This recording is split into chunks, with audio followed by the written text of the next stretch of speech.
Wow, that was a long final note. One sec. Here we go. Unmuting everybody. Oh my goodness! Take my money. What? What?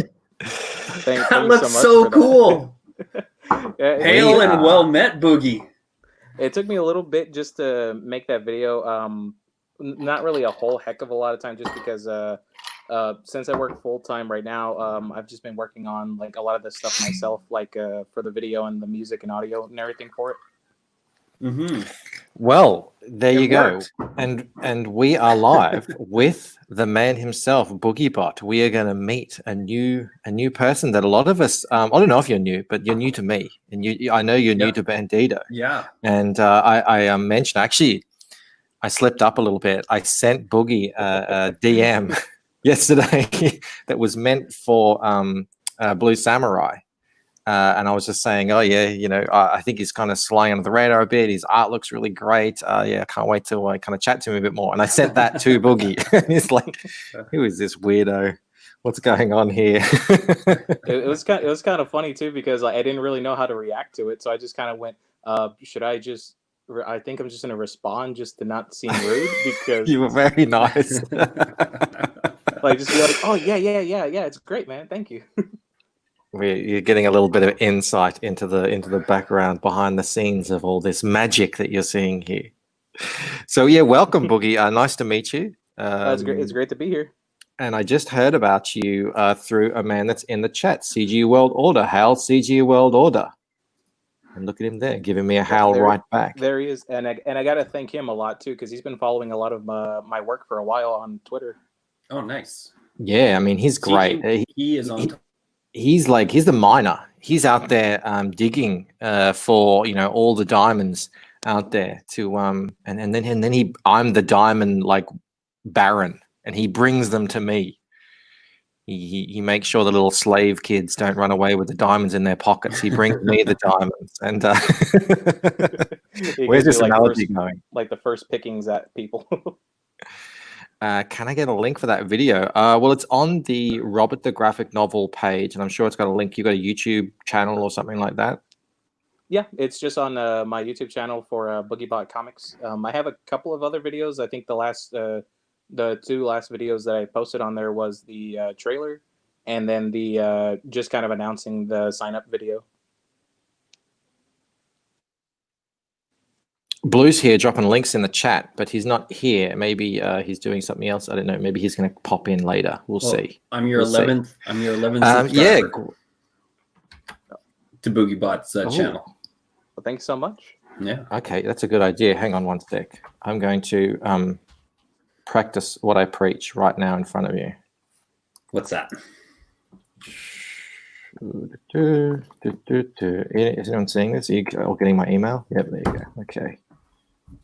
At gmail.com. There we go. I agree to be strip searched, and no, don't sign up to the newsletter. Okay, and go. Bang. There we go. I'm in. Thank you so much, man. I'm well and truly in. Blue, how you going? I'm all right. Is my system making noise? You normally, you sound how you normally do, which is okay, great. A little bit louder than everyone else. You turned the train set off. No, it's just on the other end of the room right now. Oh, okay. No, I can hear in my headphones. I can hear part of something my motherboard does, and but if you're not hearing, I thought you were going to say you could hear your mother in your headphones. No, Blue, stop reading those comics. Did you what buy are you doing with your life? Why is your mum Fran Drescher? Did you buy another comic book? Those are the things you can see in her eyes. Did you hear earlier that I accidentally said Boogie? That message that I sent you, that DM, accidentally sent that to Boogie yesterday. Yes, I'm glad he impersonated me and answered you. And I said, oh, like, lucky I don't ever talk shit on people, you know. This mother today wants to come on the show. What a prick, you know. That's right. He keeps it all to himself. Yeah. No, I think if that was the case, I probably still would have been like, oh yeah, thanks for letting me on. Hello, No, chaotic neutral. no, you got to stand up for yourself. Who do you think you are? Chaotic Neutral's here. Hale, I haven't seen you around for a while. We're going to get you on, actually. He sent me a message. We're going to get him on. He's got another book that's in the sign-up phase that I can never remember the name of until he writes it in the chat. It's Akuri Inu. I hope I got that right. Shane Burgess. G'day, gentlemen. G'day. G'day, g'day. Can you guys say g'day? G'day. I try not to disrespect. Oh, that was a good. Was that you, Boogie? Did you do that? That was good. That was good eye. Oh, Good you got a good one. I like it. Johnny, did I say hey to Johnny Rando? Hey. Johnny Rando was in the chat at Vinny Art. I was just on Vinny Art's channel with two other Michaels, Mike Murphy and Michael Arden, who we've recently had on the show, and also Red Gaze, and also Scotsman. It was just like the reunion. It's perfect. We're all friends. It was. We were all friendly. It's it's very fun. Akuri Inu, I did get it right. Yes, it's Japanese. Yeah, all you guys, you're making like manga and anime inspired stuff, or just inspired by the movies or whatever. I just, it's all Japanese to me. I don't know. I'm not very cultured in that sense. That's okay. The chat can be cultured for us. Yes, absolutely. All right, Yeah. So this is the part of the show where I say to the guest, first, I would just like to get to know you. Just to get to know you a little better. Yeah. So, I think I followed you on Twitter when CG World Order presented you out to the world because I really like the look of your art. I can't know if I can look at it now because we're going to be covering it up in. Damn it! I should have saved that as a thing. Actually, I did save it. No, I didn't. I'm lying. You know what I can do? I can do this. I can inspect this page here. Look what I'm doing here. Is that showing anything? It is. Cool. And then I'm going in and I'm finding the artwork. Because I like to look at the artwork. Okay. Oh no, it's not going to let me. Uh-oh. Oh, we can see it there anyway. Not today, son. The guy who put it together is here. We could ask him to show. He could share his screen potentially. And Yeah, but sure. I know you're new to this. I know you're new to this, Michael. But hang on. Okay, I like to have everything in little tabs. So, well, okay, maybe if you have some art book, this is your first stream, Boogie. Yes, this is actually my first stream ever on YouTube with anybody. Nice. Oh, that Thank feels you good. for allowing the three of us to pop your cherry at once in the best possible way. Introduce me to the whole world of like YouTube streaming. Nice. There's another one getting in on the action. Poland. Hell. Yes. Okay, Hello? How you going, buddy? We gotta see Fashionably- what is Laura Bancroft wearing? There we go. Oh, she's come packing. She's She's packing got already. 2 guns, and then she's also got some firearms. Yeah, when I saw Boogie's cowboy, blazing his gat, I figured I had to bring my own gat. Absolutely. Yeah. So, I don't know. Do you have any art that you can share? I know you do on your Twitter, and I've been because I'm work and I'm rushing around and I'm just got too many things I have to think of. I didn't get that already. I would have. But if not, we can just chat. We can just have a little chitty chat about your book. I have some pages I can show off if Yes. that's cool, but I actually have to figure out how to screen share or do anything. Can you like pull that. them into if they're like JPEGs or anything? You can pull them directly into your browser, and then you can share the browser window. That's what I used to do. In a new tab. Don't do it in the same tab as your StreamYards, or you'll disconnect. Yeah, don't do that. Yeah, make a new tab. You could also potentially just send a DM to Michael. Yep. But, oh no, that's always a Okay. headache. I can Getting if them you out like- of my I can DMs go ahead and is send them some pages. okay. Do that. I'll figure it out. Yeah, the Chaotic extra Neutral stuff. says We like the good extra shit. stuff. CG World Order, and Poland is posting links. So yeah, and this is the easy one, guys. You know, this is the sign up stage. So I'm not even asking you to do much. It's literally just put your email into a little thing here, because why not? It doesn't cost you anything. I just did it right in front of you. Am I getting DMs? Oh, I am. Oh, lordy lord. Okay. So far, the pages that I'm showing you is pages 1, 2, I believe it's 1 through 5 so far. All right. Well, I think that's probably enough. Yeah, and then I think the 2 pages that I have for the mailing list, those are actually the 2-page spread that I have. All right, everyone, this is extraordinarily riveting. But what I'm doing right now is I'm dragging these things out of Twitter onto my desktop so that I may open them in Chrome.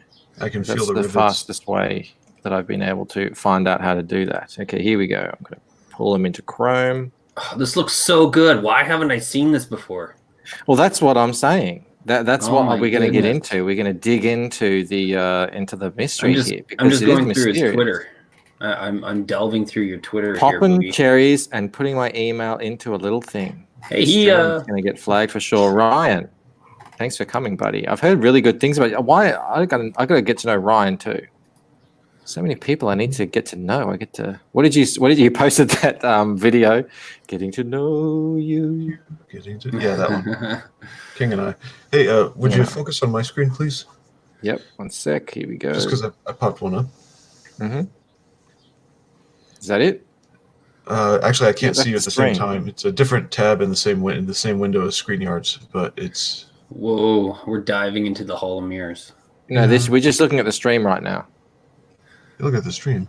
Hey, which window did I give you? Through the looking glass, right there. The wrong one. Oh, totally wrong window. through the looking glass. All right.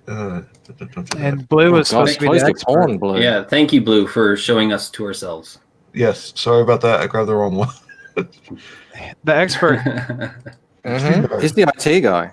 Allow. Okay, there we go. Now. All right. Push me back up. It's the same image as the background. I don't trust him. Yes. I've got all that. I'm loading it up as we speak into individual tabs, and we will be going through them. How far along are you with this, Boogie? How many are you pages deep, or are you pre-production, or what are we looking at here? I'm actually kind of I'm still considering the page count for the graphic novel. I know most people from when I've talked to them before, some people say that they like they like more condensed, sort of like one-shot sort of stories where maybe there's 60 to 80 pages of just like a single story. But I think for the most part so far, it might be a 60 to 65 page graphic novel, but I'm about a quarter of the way done with the artwork actually. Nice. My dear Melanie is sarcastically telling us that we should turn professional. I can read into her tone. What? I know exactly what's going on there. No, Mrs. B would never. She would never be like professional. that. She would never be like that to us. Mrs. B likes us. Wives are Skip never Edwards says, "What's sarcastic up?" towards their husband. Never. Skip Edwards CG World is- Order says this is badass. Can it be a poster? That was in reference to this. Yeah, that could be a poster. Look at that. You said, look at him. You know what he's doing there? He's slapping that smoke wagon. That's what he's doing. I learnt that from Tombstone. Why are What are we you doing? Okay, What is all right. happening? All right. Here we go. I unshared. Sorry. I have to follow on YouTube. It's got like a 5-second delay. I thought you were off my screen already. He's jerking that pistol. That's what Wyatt Earp said. You're gonna jerk that pistol. You're gonna smoke that. What is he? A slap? What did he say? Something about a smoke wagon. Anyway. I love What's it called? Tombstone. All right. Pistol whipping. All right. So what do we got? Melanie's laughing at me. Everyone's ignoring me. All right. Okay. So we come across you on Twitter, and you're like got all this amazing art, and we haven't seen it before. Skin that smoke wagon, and see what happens. That's it. Even better. Not slap it. Don't slap the smoke wagon. So how long have you been working on this? So far, like intensely getting to work on it. I've been working on it for the this whole year so far, but whenever the whole pandemic sort of started, I kind of got really intense into working in like a lot of the pages for it. So that kind of helped me. That kind of helped me like really kind of buckle down and like start to get a lot of these pages kind of like start kind of like pumping them out as kind of fast as possible. Have you done comics before? I mean, these look really good. I actually worked for a independent comic book company for a short while. I still travel with them to conventions, but obviously for this year, not recently at all. Do you know Cody, who does Jack Irons? Yeah, I've actually seen a lot of his work, and I've talked to him a couple times on Twitter before, and his work just looks amazing.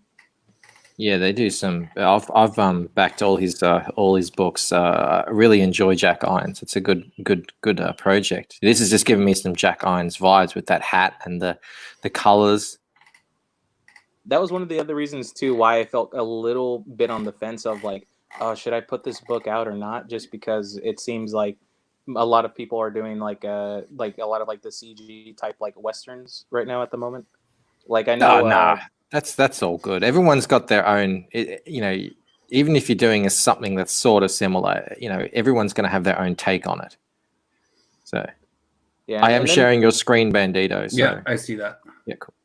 And that's why I figured too with like I actually just finished what's it called, Six Gun Gorilla, and that book is great. And that's I just invited Brian on, and that's why I figured too that like, well, with the story that I have, I figured it's still good to get something different out there, whether it's like another Western or not.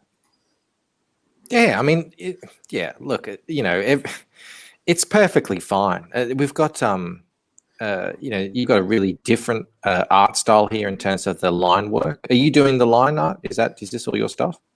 Yeah. So all the artwork, I've been doing the pencils, inks, colors, and then I'll also be doing the letters for the book. We've got to start like a club for guys like us. It's called, I don't know what it's going to be called, like the One Man Army Club, and it's all us guys out there just doing it all by ourselves. We're going to get together and hold meetings. And I think I mentioned you said guys like us. I thought you meant live streaming pros, but okay. I think I mentioned that in a tweet once where I kind of said like One Man Army, and then I think CG World Order commented on one of the pages, and I think he told you at one point like, hey, he's a triple threat just like you.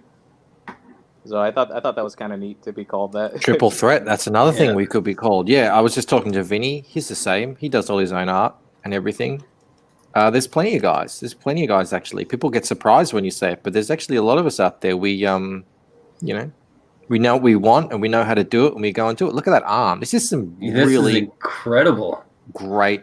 Like look at the finger pads that he has on the inside here. Like no detail has been left untouched. This is fantastic. And I like you doing you've got the what do you call it? The halftone pattern for your shading. It's a an interesting different point. It's kind of hark back to who was doing that? Mike Murphy was adding color halftones and his colors. Hey, there's a familiar face. That's why I knew I would bring you on. I was hoping that Bandito would scroll through your Twitter feed and we'd see the Lucent for a brief moment. This looks amazing. Like there's actually some story being told in such a simple image. You know, like there's something behind him. He's whipping his head back. You got the eye shining at the viewer here. You know, there's plenty of story. Even just in the, in what we're actually looking at here, there's a robot on what looks like kind of an old school motorbike with a pimp hat. I mean, there's something going on here. Antoine Dennison says this stream is the club. Yeah, maybe we call this the triple threat stream or something. Cheers, Antoine. All right, so you started the book about a year ago. You said you worked through some anxiety about when to release it or when to get started. But you look like you're kind of new on Twitter, at least. Like I said, like a lot of people, they don't know you yet. We need to get to know you more. Yeah, I think I started the Twitter account. I used to be on Twitter for a while, but then I got off of it just because I didn't know how to really relate to people or kind of like handle it. So I came back to it, I think around September or November of last year.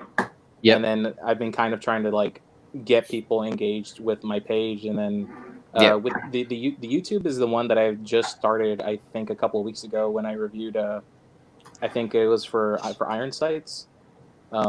It feels like I'm just plugging away for people. Sorry, I apologize That's all for right. that. That's all good. We do the exact same thing here.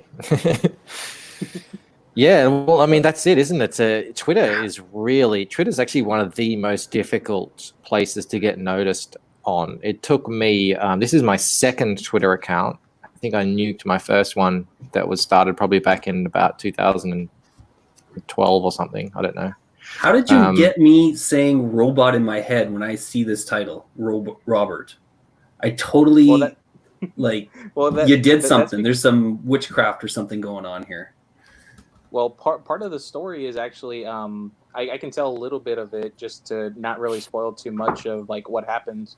But the main reason why his name is Robert is just because there used to be this old toy, like this old like robot that was like, I think like you winded him up, like you would wind him up and he would just walk across with like sparks coming out of his chest. Mm-hmm. And I figured because that robot was named Robert the Robot, and I figured like that it just seems kind of like I kind of felt like it'd be kind of a no-brainer just to kind of call him that as a way of just being like, it would make you distinctly tell like, oh, this is Robert the Robot, Well, for some reason, when I read your title, in my brain it totally registers as robot. So it's like, I don't know, you got both words intermingling for me in my brain. So you did something magical with that title. I don't know what it was, but that's what it Shane says. wants to know what horrible things I tweeted on my old account. You don't even want to know, buddy. I was an edgelord. I keep it clean. I have a new Twitter policy. It's the Carlo Rowe rules for Twitter, which is keep your mouth shut, post cool shit, profit. That's pretty much it. But it takes a long time to get anyone to notice you there. Antoine Dennison pointed out that Instagram for terms of engagement, he's better value for showcasing art. But that is true. You do get a lot more likes and that sort of stuff. But I just feel like it's not really the kind of the public square. If you get a couple thousand followers on Instagram and you're getting plenty of likes, you get hundreds of likes on your whatevers, you can still, nobody knows who you are. If you've got 2,000 or 3,000 followers on Twitter that actually are engaging, it means a lot more. And then even more than that is YouTube. If you can get a couple of thousand subscribers on YouTube, then you've really got some people looking at you. So that's really true, because for a while I'm actually currently on Instagram too for BookieBot Comics, but on Instagram you don't get a lot of even if you have so many amount of like followers and likes on your pictures or videos, there's not a lot of engagement for them going towards your links for like your YouTube or any campaigns that you're promoting and everything. On Twitter, it's more direct, even though it's like a lot of people, rightly so, it's somewhat of a hostile sort of like social media environment. But I've had a lot more good interactions and being able to talk to people who genuinely love art and comics through Twitter than I have on Instagram. Yeah, because on Instagram they're just scrolling through and throwing out a couple of hearts, and it's just looking at photos. Whereas on Twitter, they're there to talk and meet people. But you get out of Twitter what you put into it. So if you're someone who's combative and likes to argue and can't let anyone have the last word, then you're gonna create enemies. For life. But like, basically. I have a perfectly fine time on Twitter. Sometimes I have to mute people for a little while because they're a bit hot-headed, but they calm down and I unmute them, and then the feed is kind of back to normal. I don't get in arguments with hardly anyone on Twitter. It's all about how you approach it. Sorry to interrupt, guys. I'm actually going to have to duck out. I just got a call from work saying that we got some problems to look after. So, okay, thanks for dropping in anyway, Ben. Boogie, it was great to meet you. I'm super excited for your comic. I'll definitely be there to back it. You convinced me. It was great to hear you on here, and hopefully I get to hear from you again on here. Absolutely. Cheers, everyone.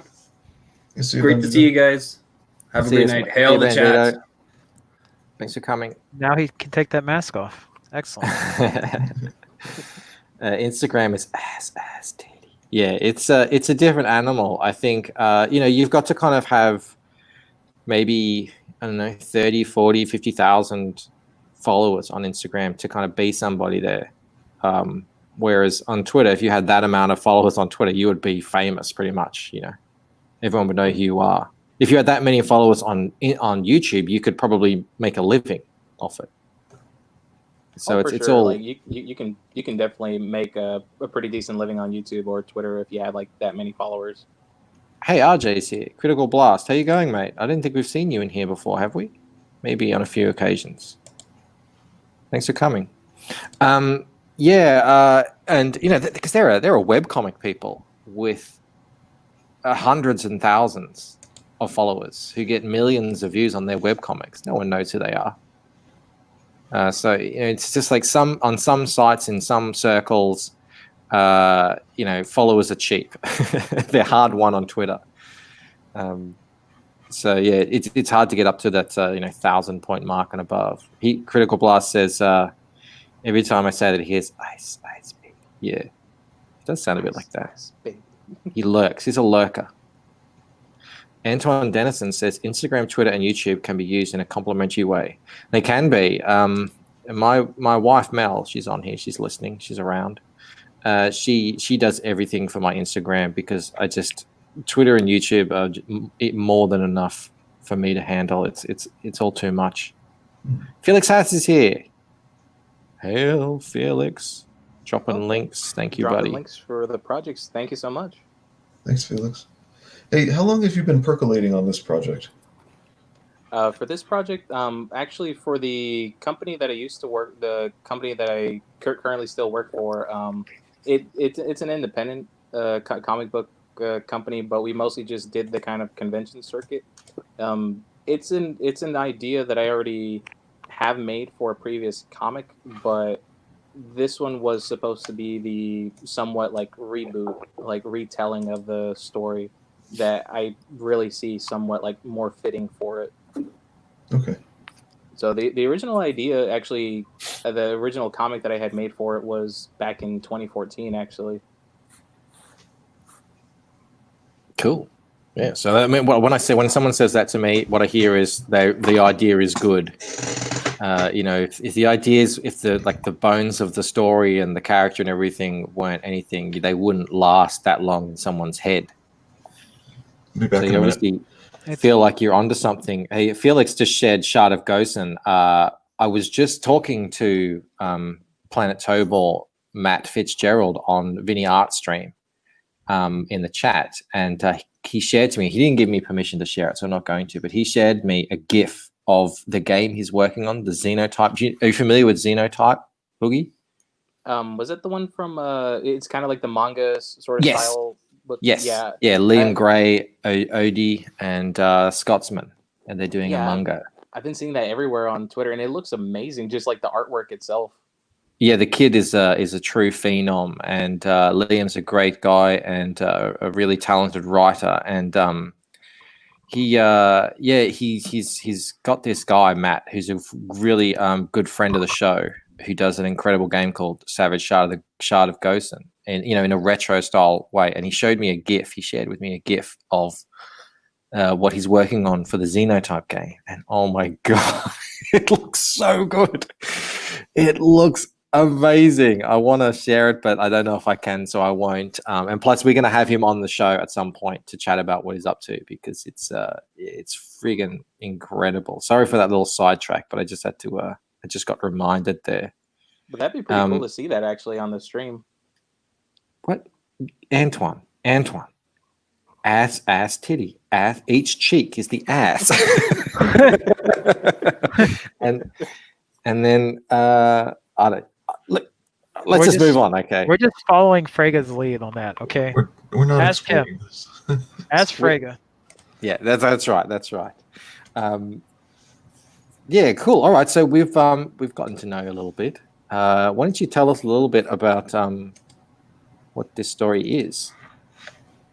So the backstory for the book is Y3K happens, and with Y3K, because you know the whole the whole myth sort of thing that a lot of people were telling each other during Y2K that what's it called, that all technology is going to completely go out. You have to hide in your bunkers and you have to just stay underground pretty much because the nukes are going to go off. Well, I remember a few people saying that, yeah, but I remember not believing it at the time. But yes, I do remember.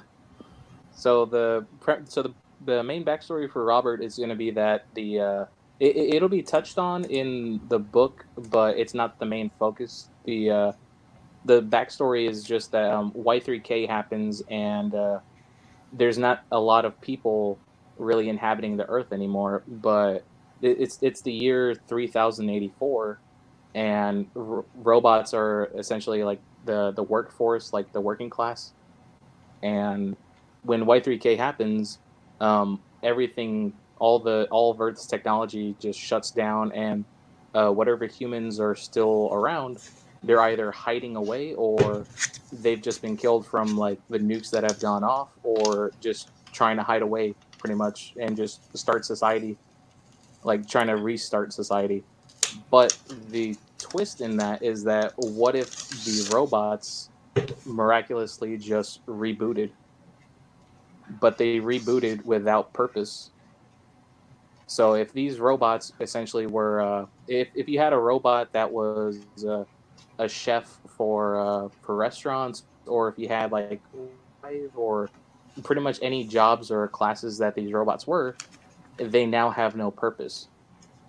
But the way how they figure out a purpose is by looking through most of Earth's media that we've seen. So they just imitate human. They freely imitate human society. Exactly, with the thought that now they're free, that they're basically free to create a life of their own. If Mel is still watching, she knows exactly what's going on in my head right now, which is a Flight of the Conchords song called "The Humans Are Dead." Robotic beings rule the world. You have a soundtrack for your comic already. It's already there, and it's freaking hilarious. I don't know if you're familiar with Flight of the Conchords, the two New Zealand guys. I've heard of Flight of the Conchords, but I've never actually seen or I knew nothing of it. I just known people talk about it. Dude, after you get off this stream, go check out "The Humans Are Dead" by Flight of the Conchords. It's friggin' hilarious, and the whole way through that your pitch there, I was just thinking of their song. Yeah, binary solid 0000001. Yeah, exactly. I'm just sounding like a crazy man now, but God, I love that song. We're used to it. Critical Blast says Y2K was the biggest thing that never happened. Are you kidding me? There's some pretty big things going on right now that never happened or are in the process of never happening. So Y2K was just the warm up. Critical Blast, you may want to look into the preparations for Y2K that made something never happen. That was 7 years worth of work to make something never happen. I work in IT, by the way. There we go. Yeah, I mean, just there's so much meat that you could chew on that bone about mass hysteria and things. But it sounds like in Y3K, it actually did happen. Mhm. So Yes. it's a really cool premise. I like that. So are there any humans left at all, or is it just robots now? It's mostly in the new world that's kind of established. There are some humans that are still around, but they're kind of seen as like this kind of like lower class sort of like type of people because the robots are predominantly like the main population. Hmm. But uh, but the thing is, some robots see humans as what's it called like I can't think of the word, but they actually somewhat see humans as highly sought after because the robots can't exactly fix themselves. So they need humans if they get hurt or if they need parts and pieces. The humans will end up actually. They have like for humans, their main point of work would be actually to fix robots in this new world. So This if you're sounds really good. Oh, so I think if it you're I'm is. hearing if like you're an engineer, yeah, I'm hearing, bits of stories here, but like in good ways, like not to bring up bad stories, but in Waterworld, how they were all stuck on the water and they needed anything that could be, that was found from the time before, that like paper was really valuable. mhm. There's like And that then sort of that was the even like cool what's it bit of the called, story. distilling, Yeah. and then even distilling their Kevin Costner's pee for water, for drinkable Yeah, water. like there's so much cool stuff. The story wasn't that good, but that was cool. Like that idea. The things that we kind of take for granted. Billions of people like that. They become really a sought after commodity. And there's lots of cool things that you could do with that too. That's just has a really great premise. And then the what's it called? So that's the main that's the main backstory as to why the reason why I think there was an artist, like I believe it was an artist from Pixar. I think his name was Joe Ramp, but he mentioned before that you can't know where you're going if you haven't known, like if you don't know where you've been. Mm-hmm. So that's the mentality that I kind of try to kind of like want to put for Robert, which was it kind of establish a world that happened before the story of Robert, and then we kind of see the bits and pieces of why these events sort of happen, and as to why we're here in the present year for the book. I'm just staring at this artwork. Yeah, Antoine, like Antoine said, this is a really solid premise. Thank you It's so funny much. you mentioned And, Pixar because was it it reminds. Anton?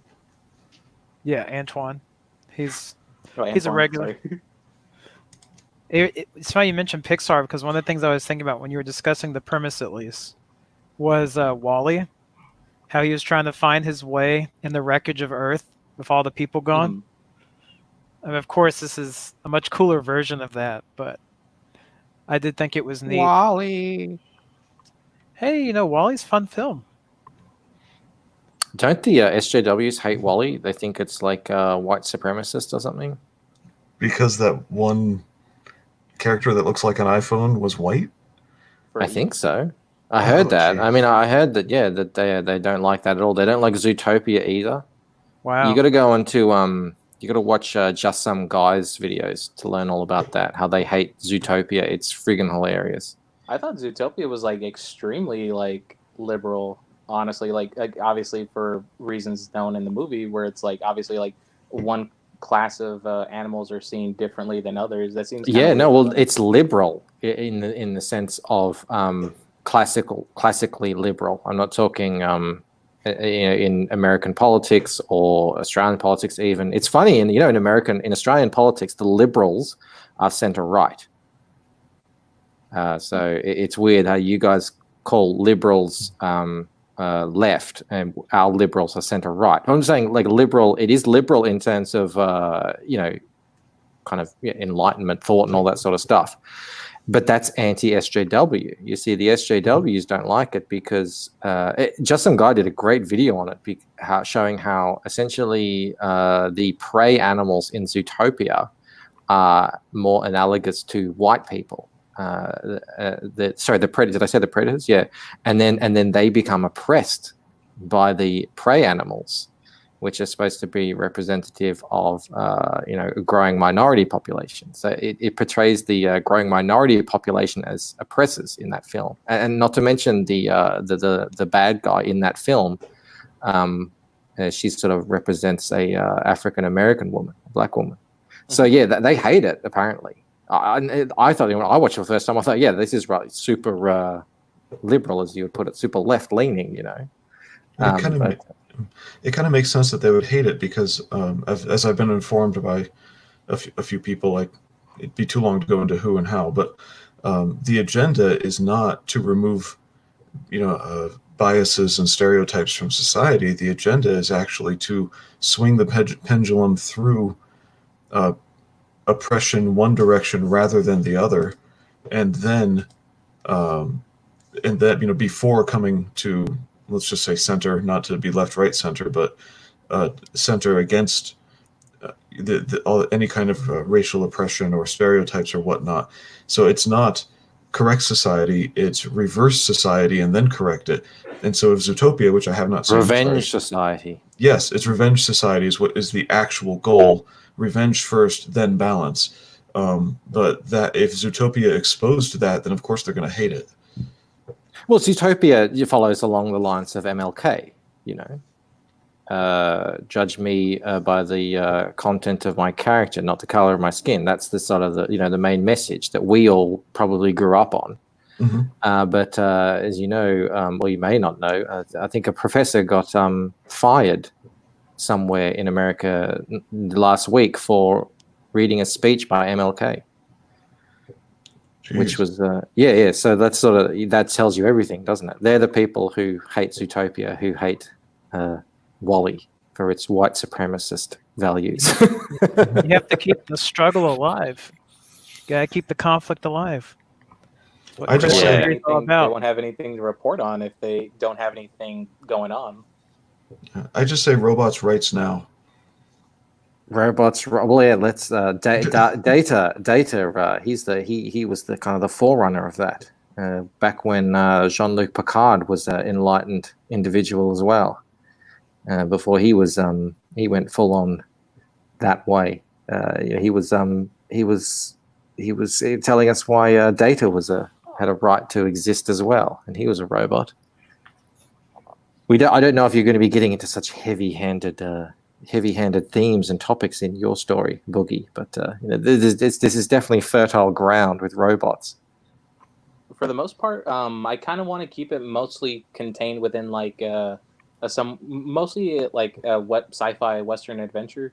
Yep. But I do kind of see like the potential for getting into some of those like sort of topics. One of the things that I one of the things that I kind of thought of when kind of like making the story was that who really sort of like created who then, if the kind of like humans create robots, but then robots are now the dominant sort of like population, but did the human like were humans created just to make robots, and were robots the ending point for Earth?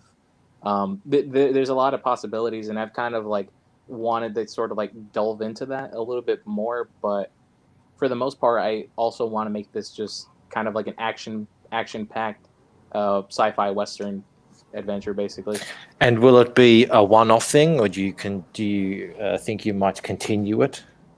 I want to try to make this into I think for the first part I want to try to just not think of like the broader spectrum, but I want to try to keep this as its own sort of contained story. But if it does well enough, then maybe I might actually want to delve into like some of the other ideas that I've been making in like kind of like writing in some of my books, and like sort of like plot lines for potential stories.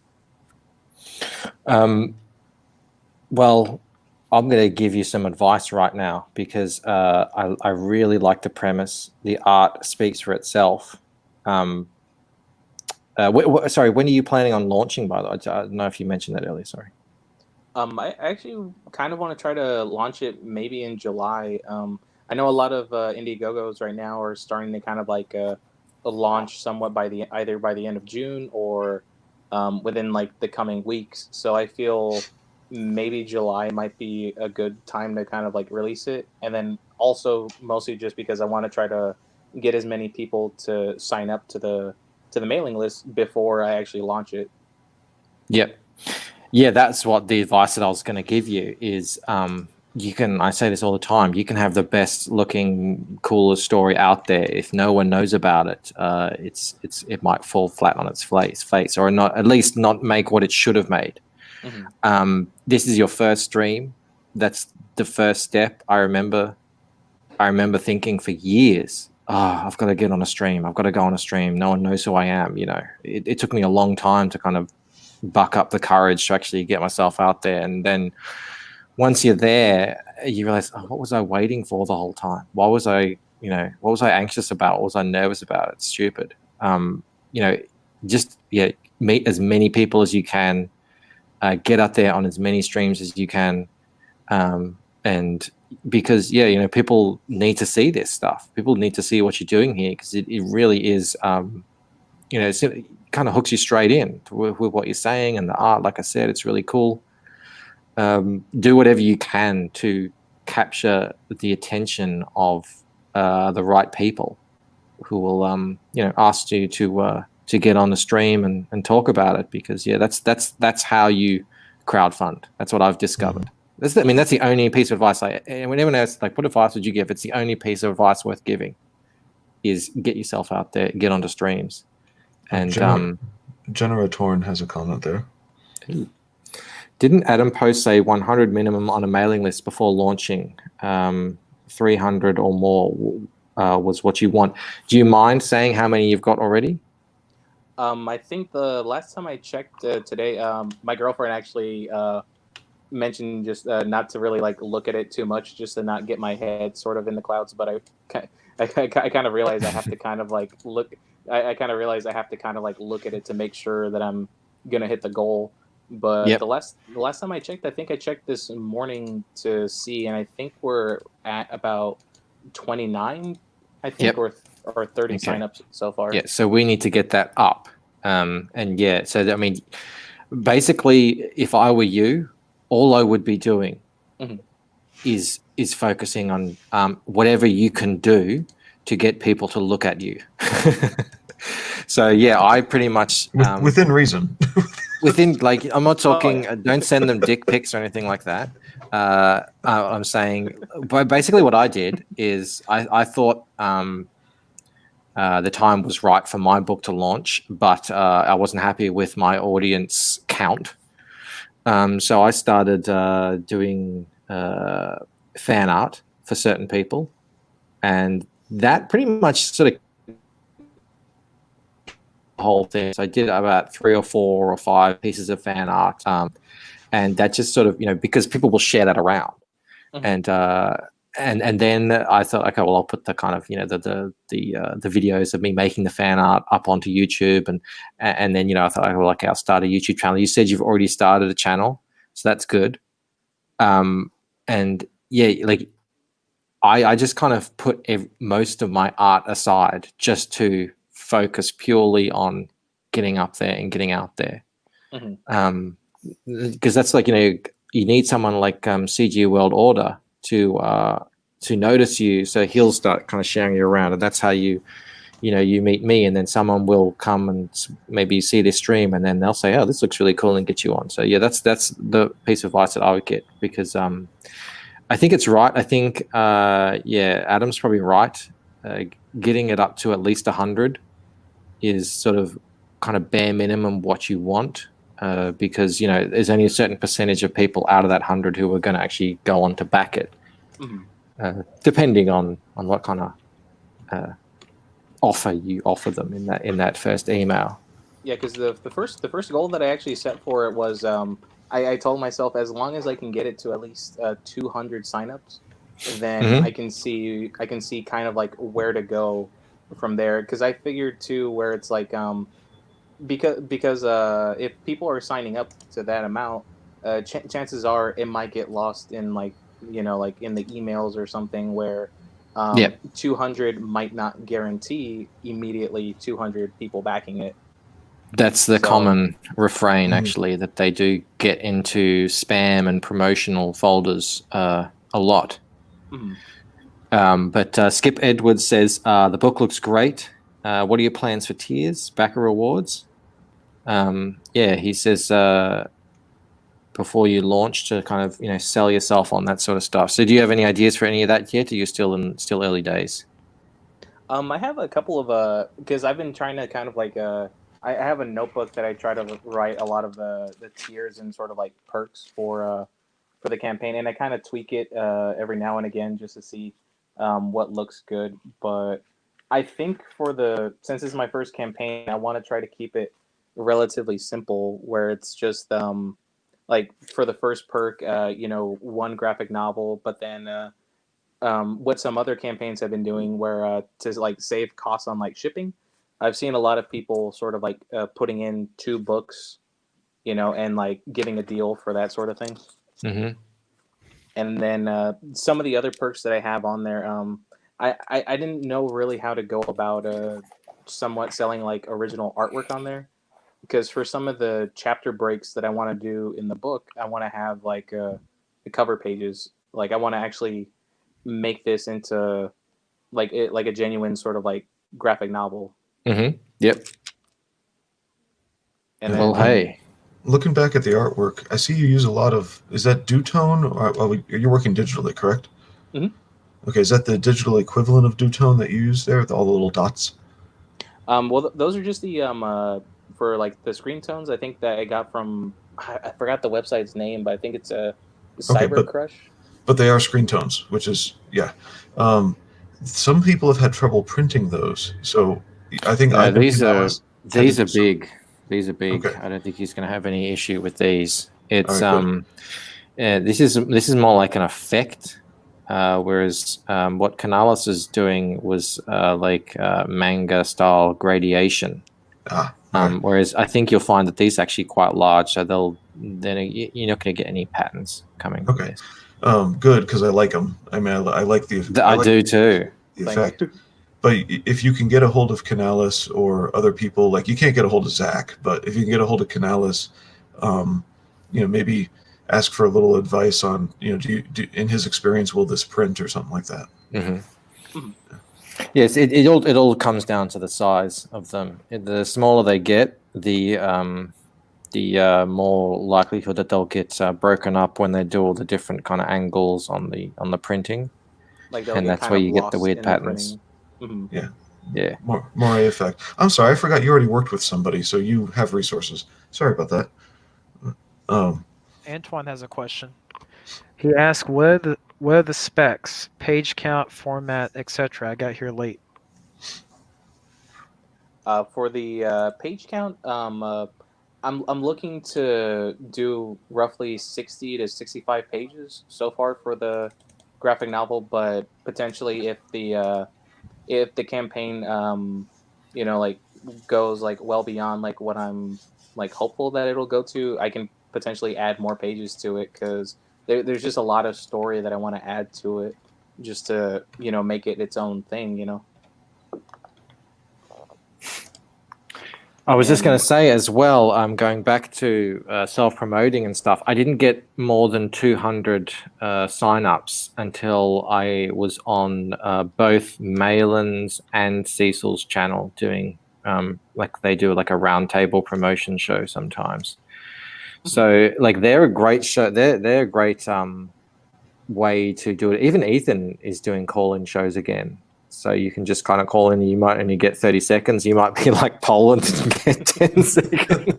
I think I was in the waiting. I think I was in the waiting room for like I think maybe 10 or 15 minutes till I basically called in and kind of said, "Oh, okay, I have to go to sleep right now."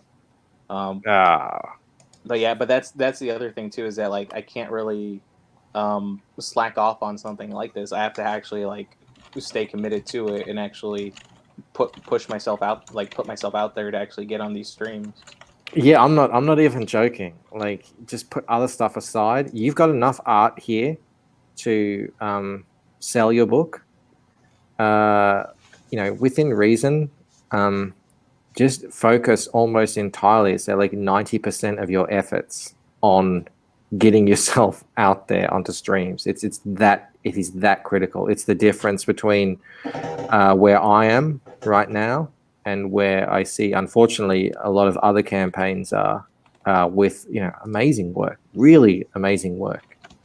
And stories who are sitting on a couple thousand with 80 backers, as opposed to, I think I just got my 421st backer just before.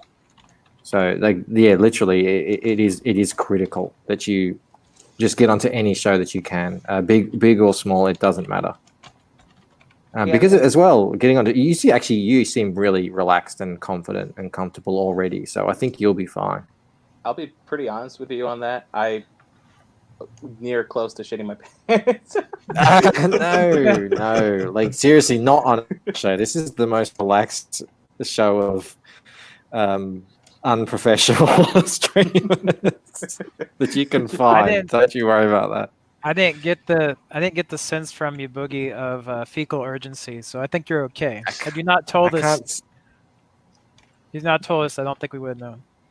Oh, I can't smell anything. I was about to say, well, I can. Crackhead Jeremy says Tug apparently cancelled his promo streams once they start up again. Yeah, Tug's great. Tug's a guy who you get on his show, he makes you feel like you've been friends for years. I really like that guy. I really like his whole attitude and everything. And I mean, that's streams. It just goes to show like how well his book is doing. People out there who are really nice and do great stuff. Even Dan Frager gets on little unknown people as well. And I spoke to Dan for the first time the other week, and it was exactly the same. I thought, like, I feel like I'm talking to a buddy from 20 years ago. So yeah, there's definitely a lot of people out there. Like it's not. It used to be back in the day. Everyone was just fighting to get on Ethan's show. Mm-hmm. And it's not like that at all anymore. You really do have to put in the work, though. There are dozens of channels now that you can get onto, and with art like this, and your story and premise, and your hidden shit in the pants, which is coming off very well, I think you'll do quite fine. Well, thank you so much on that. Yeah, and it's just a matter of I have to it costs whatever time you put into it. That's what I've always been told, and I have to really commit to actually pushing myself out there a little bit more on social media, including Instagram, the YouTube channel. But yeah, that's pretty much the main goal now, is just to kind of push myself a little bit further to get on some of these live streams with people. It takes a little while to get used to. I can remember. I think the first stream I went on was. Everyone's so nice, actually. Every person I've ever gone on with is really. Did I? Am I back? The first stream he went on was graded 0.5. Am I right? That's correct, isn't it? No. That's when I launched. That's when I launched the Lisa. Oh, okay. Robot. Mel says, Robot Michael. It's appropriate for this stream. Yeah. It's Roberting. I'm Roberting. No. I got on Clayton Barton, and I did exactly what you're doing here, Boogie. I was talking about the pre-launch page, and he's really nice. He'll have you on, man. Reach out to Clayton Barton. He's a great guy. I thought you meant you shit your pants on Clayton Barton's stream. Okay, no, I'm confused. I did. And then I shit them again on Liam Gray's stream. So he was the next one to have me on, and that's when I met Carla. So yeah, that's why I was saying we go way back. When I say way back, I mean months in terms of my streaming life. And then you just got to do it. You just got to kind of drop whatever you're doing to get on there and get out there. What if you have no personality or you're unlikable? That would be a problem. Luckily, Boogie doesn't have that issue. Boogie's got a personality. We can hear it already. He just needs to clean his pants, and away he goes. Skip Edwards had a I question got for a Boogie. clean pair of pants over there in the room waiting right for me. Or just wear your brown ones. That's right. True, Skip Edwards true. asks, Boogie, I understand you have experience with comics. Are you hiring someone to edit for the print? I have no idea for the printing process on this as of yet. I know there is one guy that I think he's on Twitter. I'm not sure if you guys have seen him. I think his Twitter handle is like Zach3D or something, where he was doing a lot of like Comicsgate like printings for like half off what Mixum or like Oh, Mixum. yes. I know that guy. Yeah. Zach R. Bradley. Yeah. Yes. He bought a printer. And that thing is huge from when he showed it off. And like I'm not sure if he's the one that's actually like because I thought like when you send in stuff to print, like it should be edited, I guess, from how you would just like do the pages yourself, wouldn't it? Or I would know you that need, those like, printers are capable of making like books out of them, just like they're sort of a whole unit sort of thing. But I don't know. I haven't really been paying too close attention. I was sort of waiting for him to start putting out some samples and people talking about it before I pay any more attention to that, because printing is that's a whole nother beast Mhm. that I have a little bit of experience in, and it's a whole thing. House of R, good morning to you, good sir. He says this looks good, so there you go, another compliment. You're getting a lot of compliments here. Well, thank you so much, House of R. That means a lot. Honestly, it's a little overwhelming just to see like the amount of people that just actually like genuinely like love the artwork that I've been putting out for the book. Well, there's a reason. It is really good. Skip Edwards says, have a guest host that speaks better than you. That's a good idea. You can actually read things. He doesn't say Fauna and Flora. Never wear pants on the stream. That's another idea. That's another. Look, everyone's full of solutions here. Anton Stream from the Dennison toilet. says he just got the Mixum sample pack in the mail today. Yeah, I just let's just quickly, very quickly, because we're actually running out of time here. Am I up there? Yep. Okay. I just sent the poster to the printer to kind of see how all that looks here. So I'll be getting that in a couple of days. That's going to be very exciting, and seeing if the colors are up to snuff, how I need them to be, and if I need to make any kind of alterations or anything like that. So that's very exciting for me too. I'm going with Mixum here in Australia for the posters and stuff, or the prints and that kind of thing. So they come highly recommended as well. Can I ask, for the posters, were you, because I know with Zach's books, he, I guess he folds them and puts them along with the books when he sends them out. Was that what you were going to do for your book too, or were you going to send them in like tubes and stuff like that? No, I'm sending them folded, all in the same package. I've got a box that's bigger than the comic, so everything. I've got a whole little system set up. To secure everything, and so they get folded posters. Otherwise, it would just kill my campaign. Yeah, tube shipping is a huge cost, even domestically. Mm-hmm. So most people just fold them up as a pinup inside, or they'll do a print that is the size of the package. Yeah, I just wondered that because I've seen a lot of like people from their campaigns when they send out the posters, they're usually folded, and I do love the posters whenever I get them. I always try to hang them up whenever I get them immediately, like just to put them in the frame. But I've always kind of wondered if so for the most part, like I guess I should ask like the audience kind of listening in, do y'all guys prefer folded posters or would y'all prefer something else? Because if it's people prefer it flat, but whether or not they can get it is another issue. So I mean, it really just comes down to how much they're willing to pay for shipping. Yeah, because that's what I figured too. Where it's like if you want it in the tube, obviously there's cost measures that are preventing you from sending it at like a really low rate. But maybe there's like at some point if there was like a higher tier or something. Like if somebody wanted like a really nice sort of like poster, I guess like how Ethan did was it the salamander, like the salamandroid blacklight poster? That's it. Really, the only way to do it, I feel, is make a really big, expensive poster so that the shipping doesn't seem too much. Like if you did a little A3 poster, like I've done, and then ship it in a tube, you're paying $10 or whatever for the poster, and then $30 plus for the shipping.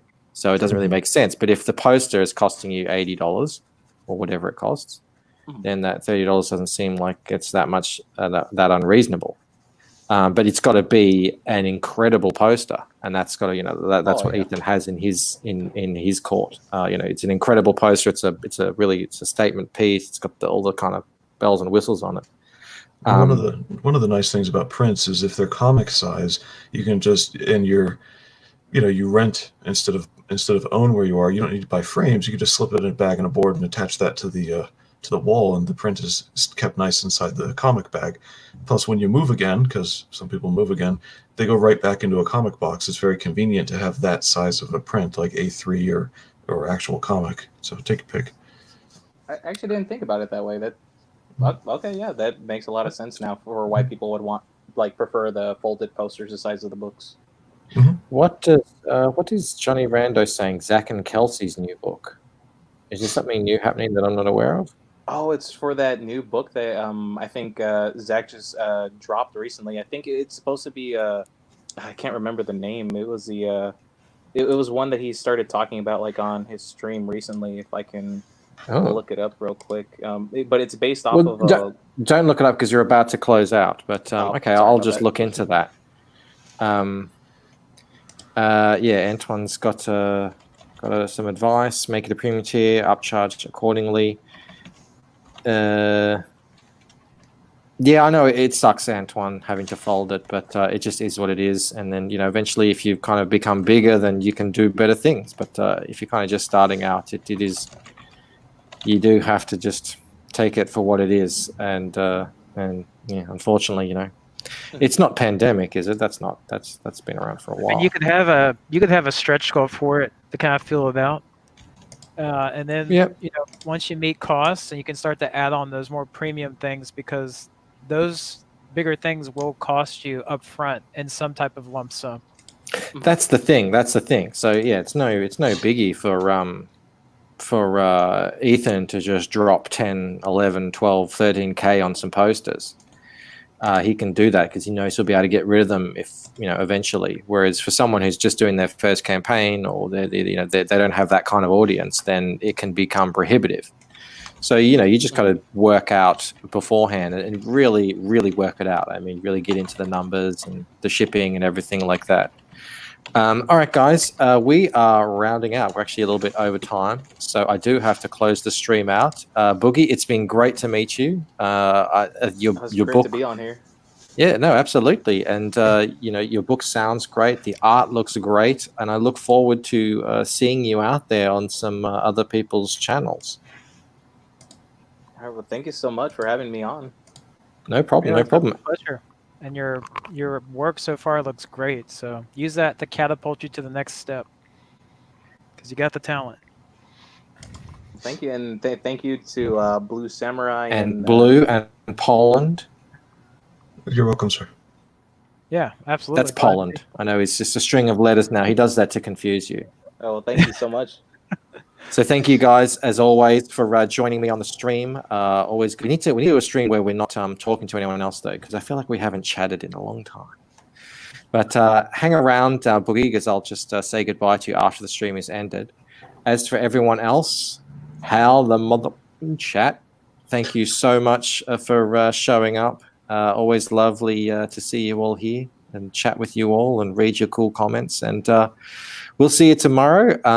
Who's on tomorrow? Let me think. I think I don't know yet. I think I've got to figure that out. But it's going to be someone cool, no doubt. So yeah, we're going to have fun tomorrow. And yeah, thanks again. All right, see you guys. Bye. Thank you. Bye. Take care.